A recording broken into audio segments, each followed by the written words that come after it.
Is jy 'n soet of 'n brakfontein? Jy ken seker die spreekwoord wat sê, ek wens ek kon my tong afbyt. Dit gebeur daardie oomblik wanneer jy wens jy kon onmiddellik jou woorde terugtrek. Daai oomblik wanneer jy wil sê jammer, o jammer, vergewe my. Ek het regtig nie bedoel wat ek gesê het nie.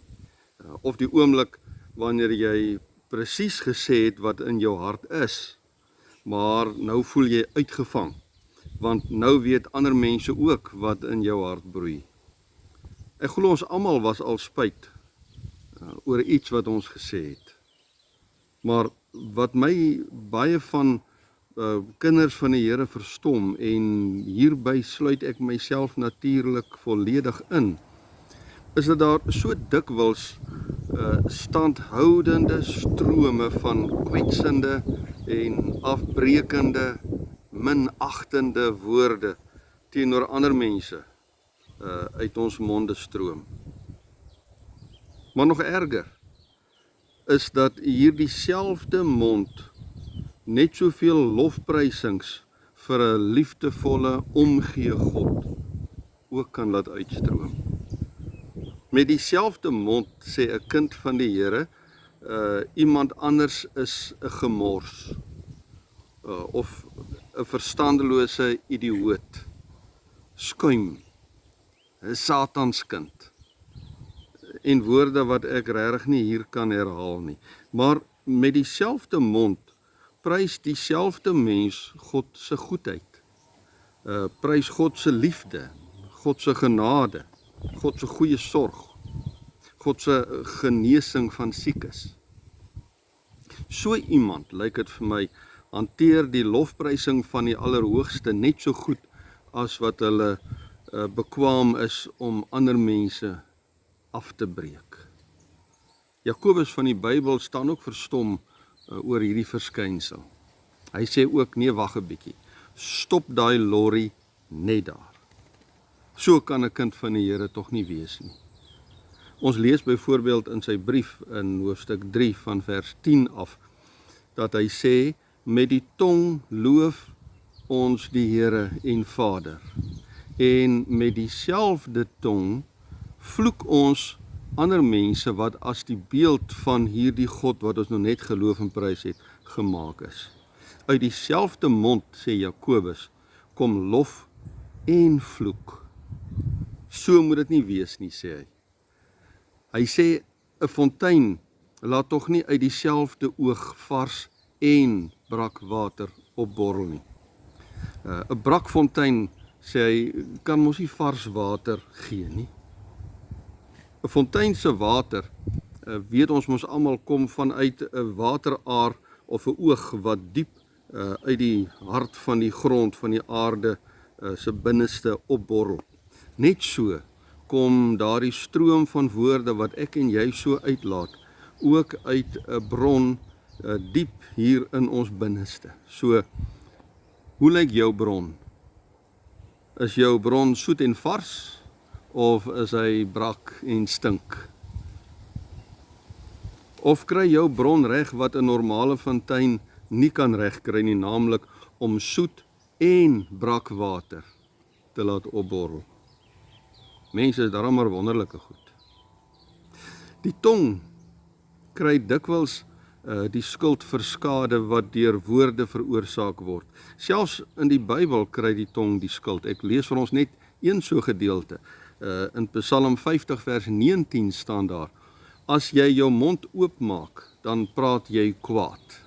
Jou tong ryg bedrog aan mekaar. Maar Jakobus sê, eintlik is die tong maar net die poort waar jou bedrieglike gedagtewêreld 'n plek kry om na buite te ontsnap.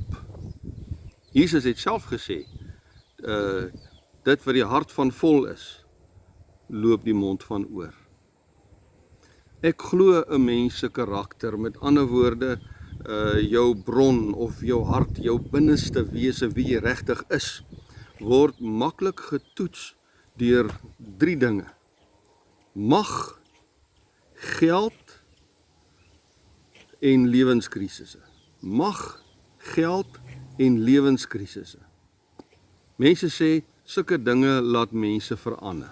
Geld laat jou verander, mag laat jou verander, maar ek sê, hierdie drie dinge, mag en geld en krisisse, wys eerder vir ons wat ons waarlike innerlike kleure regtig is. Dit kom dan na vore. Ek dink regtig daar is vandag hopeloos te veel magsbehepte politici, magsbehepte geestelikes, celebrities en vriende, selfs familie, wat maar verskoon moet word vir hulle verskriklike snobistiese, seksistiese, rassistiese, narcistiese uitsprake. Just as long as they get the job done, sê hulle mos. In werklikheid, laat ons eintlik vir ons geestelik lei, ons laat vir ons polities regeer, ons laat vir ons sosiaal manipuleer deur mense van wie die bron, hulle oog, hulle binneste meer brak is as soet. Waarheen dink jy, word jy op die ou einde regtig deur so 'n persoon gelei? Ook as ek en jy sê van onsself, mense moet maar verskoon hoe ons praat, dan ontbloot ons eintlik maar net ons eie bron hier diep in ons menswees. Het gaan nie net oor die woorde nie. Het gaan oor die bron wat daardie woorde laat uitkom. Dink jy regtig ander mense sal veilig by jou voel en graag by jou wil wees as jy die een oomblik God prys en met dieselfde mond ander mense vernietig of ander mense belieg? Dink jy mense sien dit nie raak nie? Dink jy regtig iemand kan veilig by jou voel as jou bron brak en bitter is, met net so nou en dan so ou klein bietjie soetigheid? Wat dink jy sou Jesus Christus hieroor vir my en vir jou wil kom sê? Hier so vroeg in die nuwe jaar, 'n nuwe jaar wat so onbekend en absoluut onvoorspelbaar voor ons uitgestrek lê.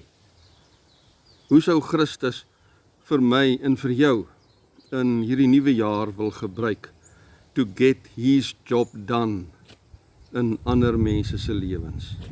Kom ons kyk wat sê Jesus vir ons, self in sy eie woorde in die evangelie van Johannes 4 van vers 14 af.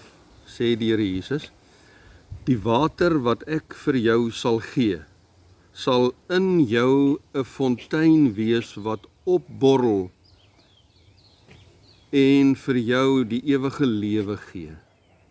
Soet, vars, heerlike water wat op en uitborrel. Maar hierdie water wat uitborrel is nie net vir jou nie, dit is ook vir die mense wat met jou in aanraking sal kom. Daarom sê Jesus weer eens in die evangelie van Johannes hoofstuk 7 vers 37 en so 'n bietjie verder aan. Jesus sê daar, met die een wat in my glo, is dit soos die skrif sê,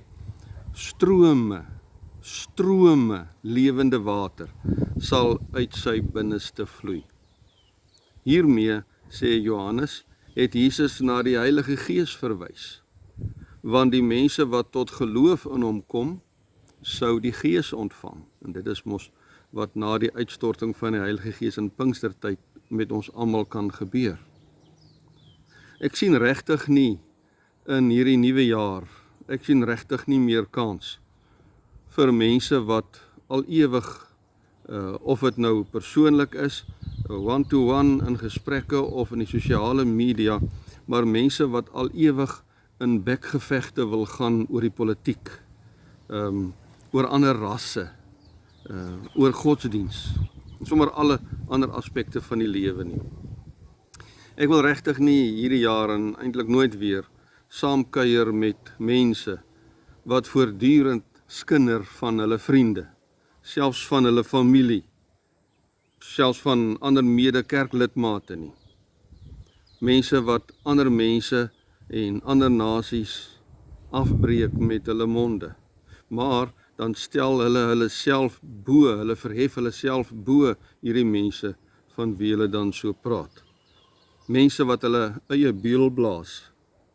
Regtig, dit is wat 2020 ook vir my geleer het. Die lewe is te kosbaar om jou lewe te deel, intiem te deel met sulke mense. Volgende keer met die mense wat nou by jou so van ander praat. Volgende keer breek hulle tog net vir jou weer af as hulle in ander gesprekke kom. Dis mos maar hoe sulke mense opereer, is dit nie?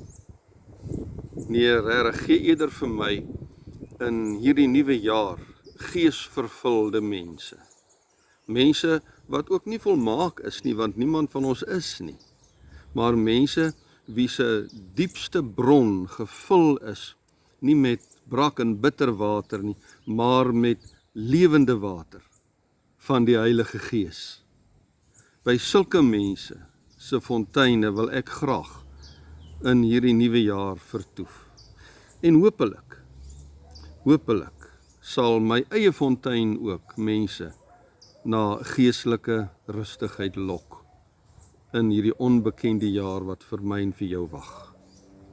Kom ons bid dan opnuut vir die vervulling van God se Gees hier in ons fontein, ons binneste fontein.